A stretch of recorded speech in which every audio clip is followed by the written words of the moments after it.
तीन वाजता निघून जाऊ.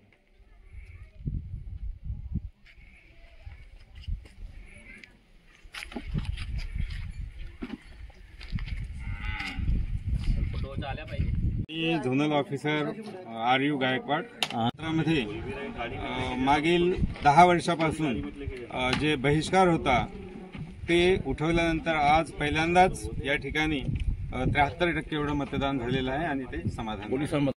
सुरक्षा जवान आलेले होते, त्यांनी सुद्धा अतिशय चोखपणे बंदोबस्त या ठिकाणी ठेवला आणि या मतदानाला सहकार्य केलं आहे. आणि आता 3 वाजता आम्ही हे मतदान केंद्र बंद करत आहे असं घोषणा करतो.